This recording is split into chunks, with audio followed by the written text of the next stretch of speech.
Hello everybody, welcome back to In My Shed. I'm BC if you haven't been here before. Today I've got an interesting cutter to grind. Graham asked me if I could have a go at it. He picked it up with a lot of other stock at a good price. It's fairly old fashioned, it's an RMR, Rapid Metal Removal end mill. A bit old, no markings on it so we can't really tell what it was, and I was scratching my head, how the hell am I going to do this job? It's got an 1.25" shank. That's how old fashioned it is, a Clarkson style threaded shank, 1.25". And I scratched through my Clarkson box of goodies and bugger me if I haven't got an 1.25" bush for the workhead. So into this it will go, tighten up the grub screw.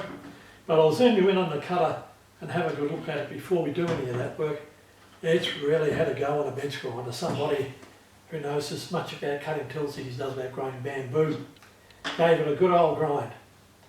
Big chamfer on the outer edges, it's got a lumpy finish on the back, and I don't know exactly how it happened, but I have a bit of a suspicion that they crashed it into the vice jaws, because a few of the teeth have got a big chip out of the front of the surface, and I'll try and get that in a bit of a highlight as you come in close. So I'll have to take a grind in there very similar to what I did with the spiral flute tabs for Chris, and it'll mean a little bit of a change of rake angle in there, but I don't want to cut another 5 or 6 mil off the cutter just to get rid of those chips. I think there'll be enough life in it if I take a grind up in the flute. It's an all angle workhead, so I'll be able to angle it down and bring the grinding wheel at about 20 degrees to the axis of the cutter and just take a lick across the front there. It's a good way to try it because there's nothing to lose. It's no bloody good at the moment. So I'll get the camera up a lot closer. I'll try and keep focus, but sometimes it's not easy on these close-ups. My hand get in the way and the focus goes onto the hands rather than the cutters, but we'll see what we can do. And also there's a bit of shape of work later on. We'll do a bit more on that casting. That's the base for repowering the Cincinnati #2. So it's a 2-part video or 2 videos, I'm not sure which it'll be. But then, zoom you in, we'll have a better look.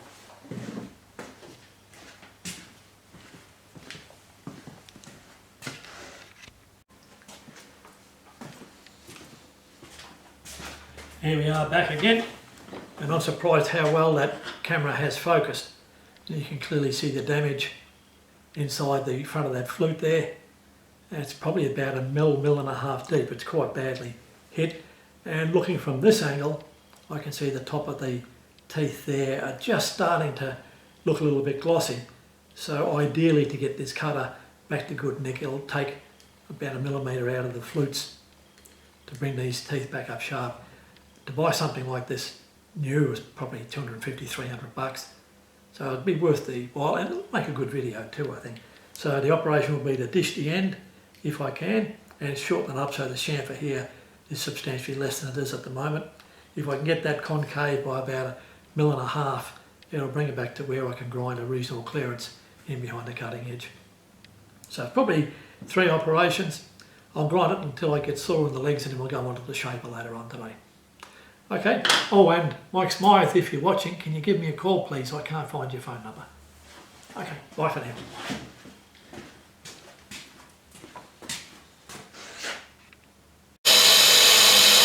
Okay guys, here we are at the Clarkson again, taking tentative cuts with a dish wheel in the flute.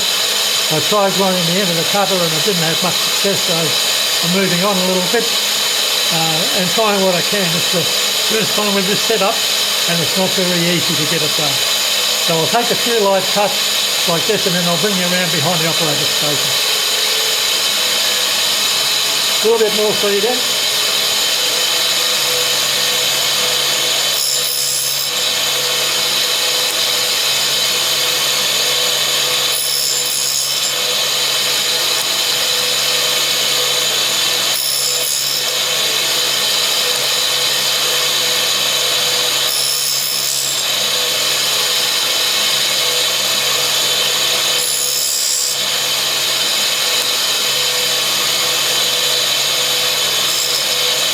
It's a slightly unevenly ground cutter. I don't know whether it's because of the wear or whatever, but it seems to be grinding a little bit unusual. We'll take a touch now.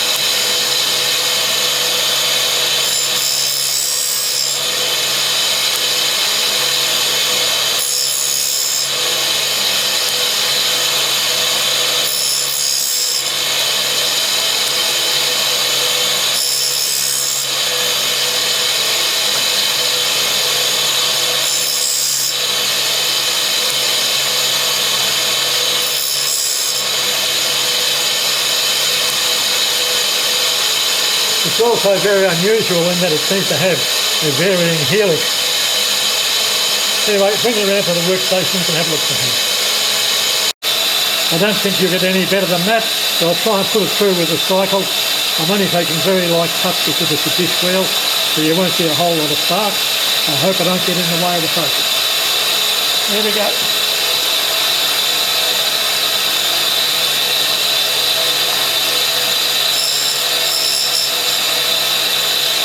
It's only just starting to grind the tip of the teeth now. You can see just a shiny bit along there. Yep, that should be in focus.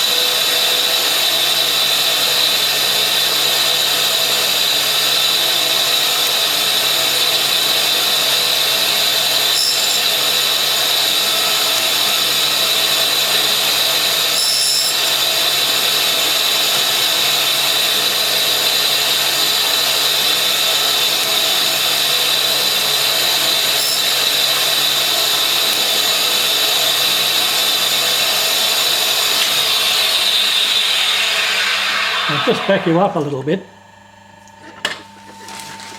And this is something that took me a long time to realise, and you don't seem to be warned about it in any of the text I've come across.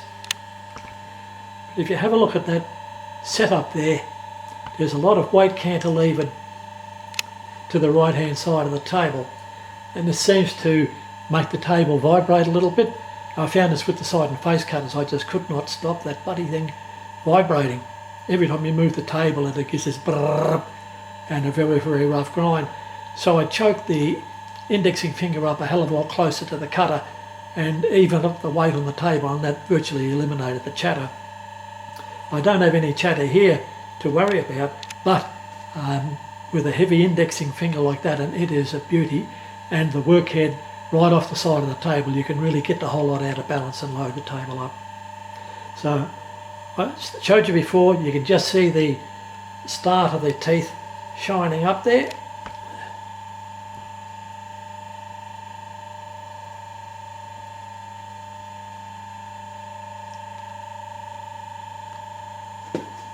Let's see if I can get you up just a tad higher.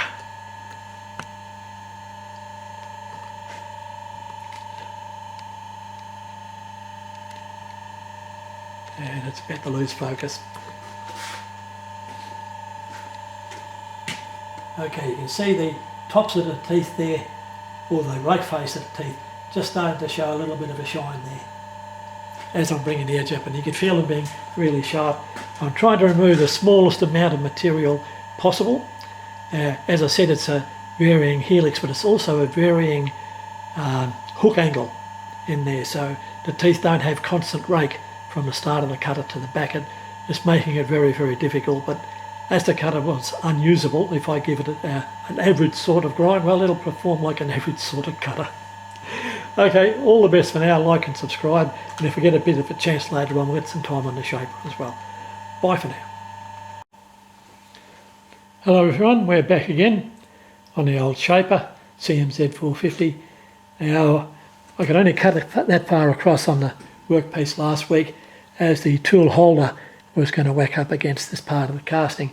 And as you can see, the tool bit itself is offset well to one side of the holder in the clamping plate, so I wasn't able to rotate it around to get a decent bite. So what I've done is I've turned the tool holder 180 degrees around in the tool post.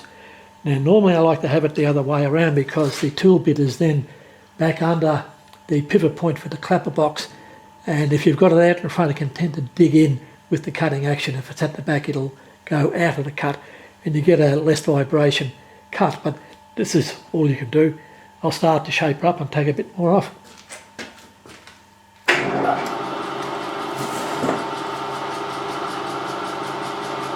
I might have to adjust the stroke position and just run it through, see how it goes.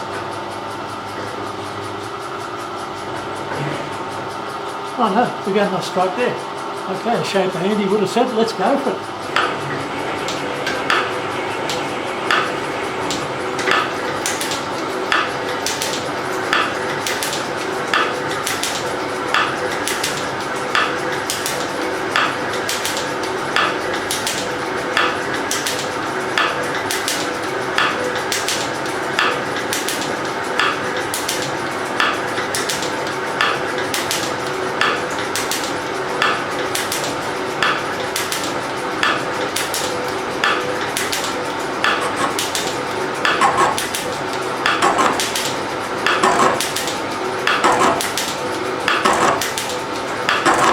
There she is taking a big chunk. Almost a finished step in one cut.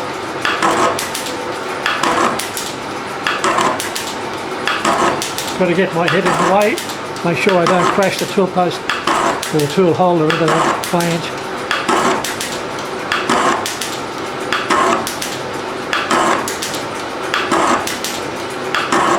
The good old workhorses.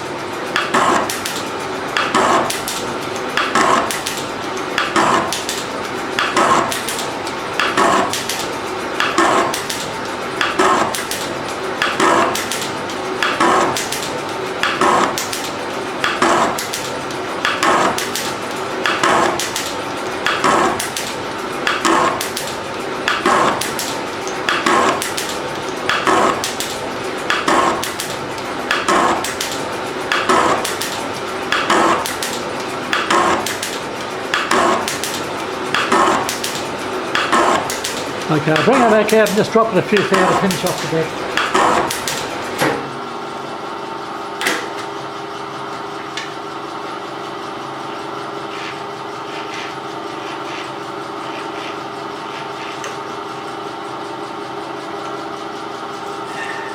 And we won't go too deep. Yeah, another 8th hour I think we'll do it. Might even be a little bit too far, but it doesn't matter that much here.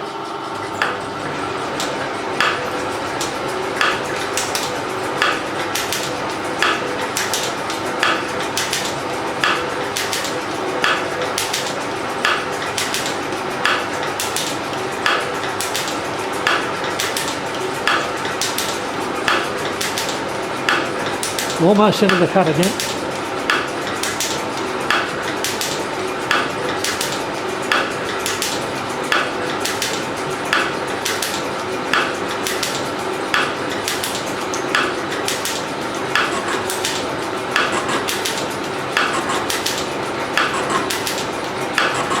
And by the look at that, I guessed the depth pretty accurately. Oh no, a few thou left to go. Have to make another cut to bring it up. Don't like leaving it a bit messy like that. Well, that should be enough shaper action for you for this weekend.